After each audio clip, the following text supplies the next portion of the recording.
Hi kids! Welcome to our Sunday School! Sa umagang ito ay makakasama natin ang isang guro na matagal na kayong namimiss. Iyan ay walang iba kundi si Teacher Monique.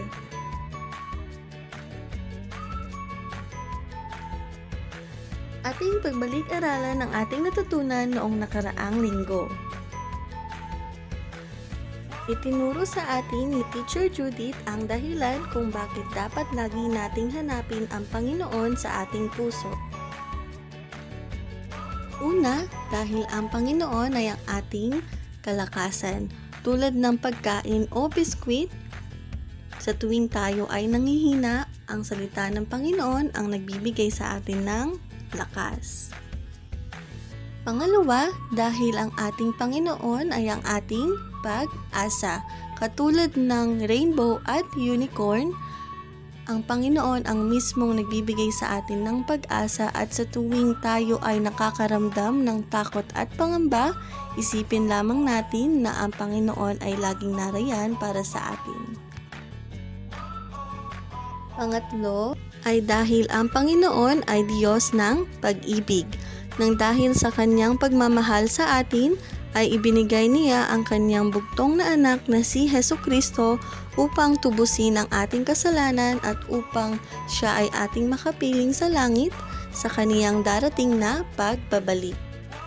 Kaya naman, dapat natin siyang patuloy na hanapin sa pamamagitan ng ating puso at ng kanyang mga salita.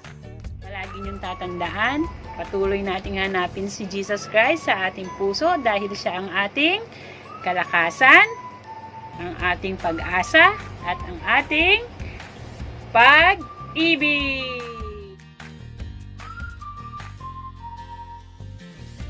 Okay kids, tayo ay tumayo at umawit para sa Panginoon.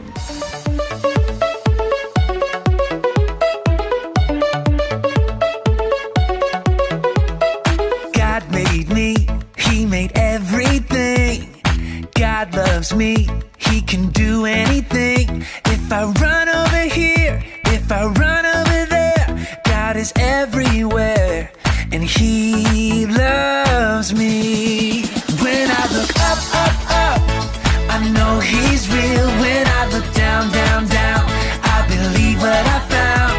When I look in God's Word and I search for Him, He rewards me, 'cause He loves me.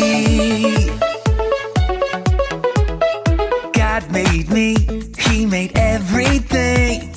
God loves me, He can do anything. If I run over here, if I run over there, God is everywhere, and He loves me.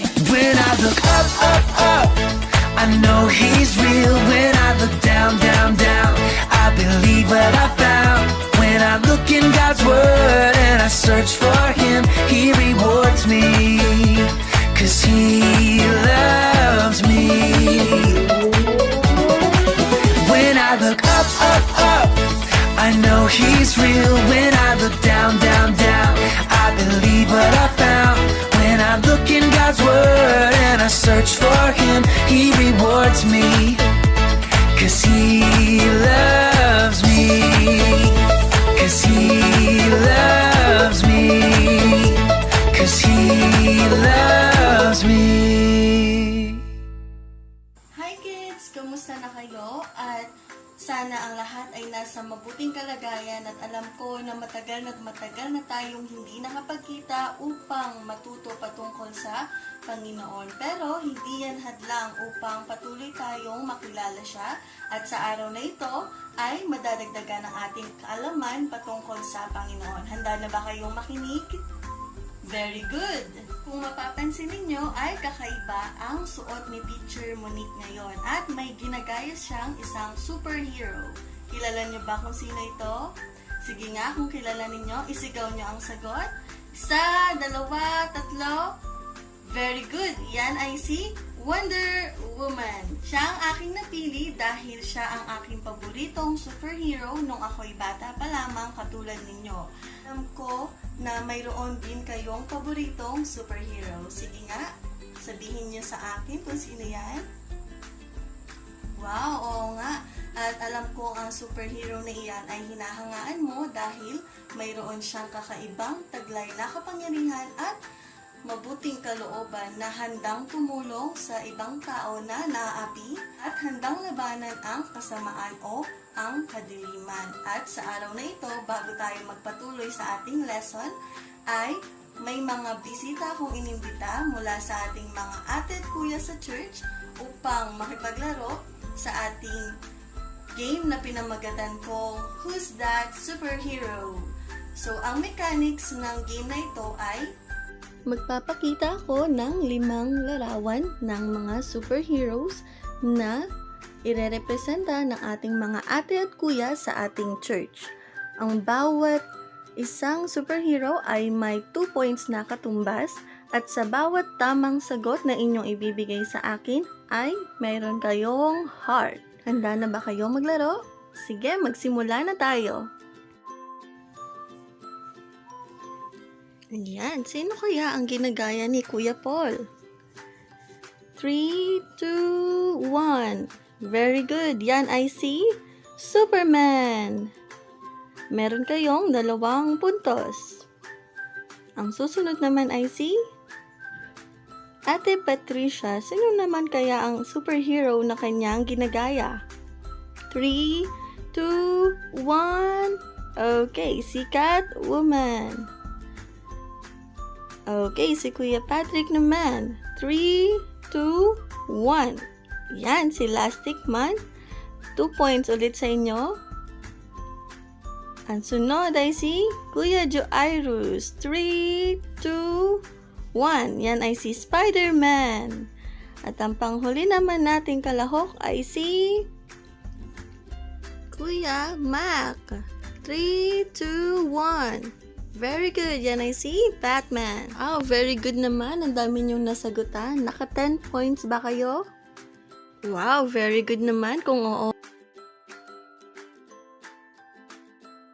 Kung hindi man 10 points at alam kong ginawa niyo ang best ninyo upang masagutan ng tama ang ating paboritong superheroes. At sa araw na ito ay bago tayo dumako sa ating susunod na gawain o lesson, tayo ay mananalangin muna.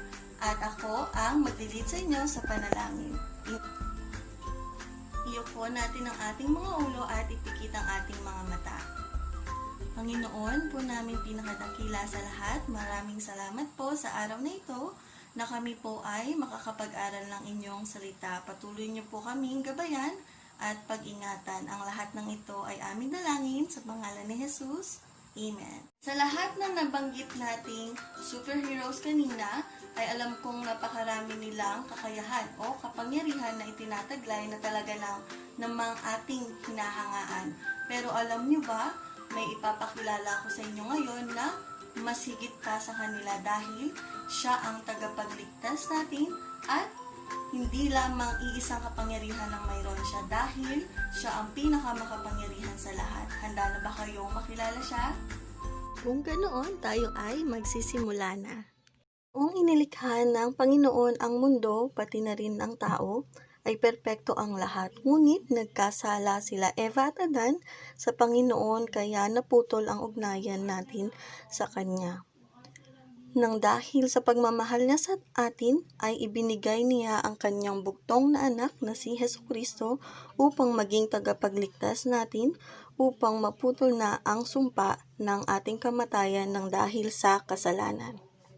Pinakita ng Panginoon kay Apostle John kung ano ang magaganap sa hinaharap at kung ano ang kahahantungan ng mundo. Hindi lamang iyon, ganun din ang kanyang pagbabalik, kung kailan ito at ano ang mga senyales upang malaman natin kung kailan natin siya muling makakasama. Isa sa mga senyales na ibinigay ng Panginoon ay ang paglabas ng mga bulaang propeta. Sila ay magpapanggap na sila si Kristo at marami silang mga kaluluwa na maililigaw. Magkakaroon din ng mga digmaan sa iba't ibang panig ng mundo. Ang bawat bansa ay maglalaban, kabilat kanan mo itong mapapansin. Ngayon ba ay nakikita nyo na ito sa ating kapaligiran? Hindi lamang iyan, idagdag pa natin ang mga sakuna, ang paglindol, ganun na rin ang taggutom at taghirap na lumalaganap sa iba't ibang lugar. Marahil ay kasama rito ang mga sakit na walang lunas na unti-unting umuupo sa buhay ng tao. Ganoon din ang pagdami ng mga taong hindi naniniwala sa Diyos at tumatalikod kay Kristo.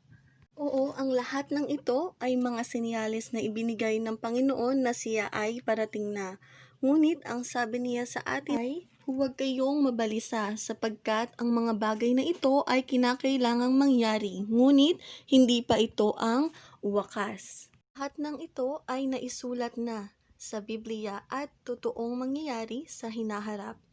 Kahit na ganoon na mangyayari sa ating mundo bago dumating ang Panginoon, nais ko sana ay patuloy tayong manampalataya at maniwala sa Panginoon dahil ang sabi niya sa ating memory verse, Matthew 24 verse 13, ngunit siya na magtitiis hanggang wakas ay maliligtas.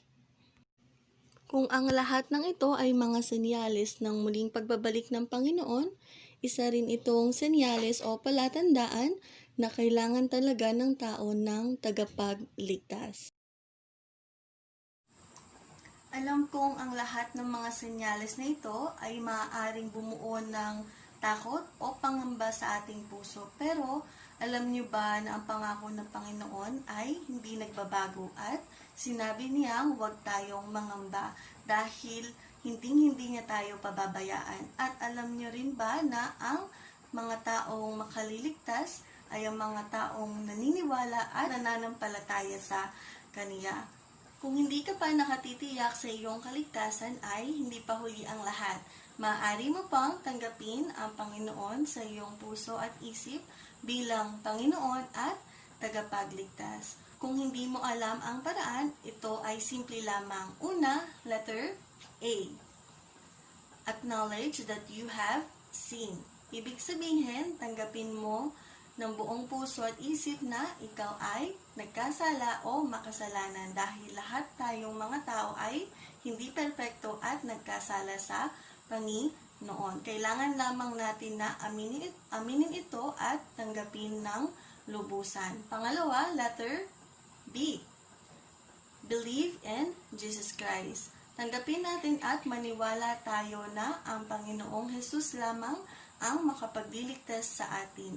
Oo, alam kong marami kang kilalang superhero o pinaniniwalaan pero hindi iyan ang makapagliligtas sa iyo, kundi ang Panginoong Jesus. Buksan mo ang iyong puso at isip sa Kanya at tanggapin mo siya ng buong buo sa pamamagitan ng isang panalangin. At ikatlo ay letter C. Confess your salvation publicly.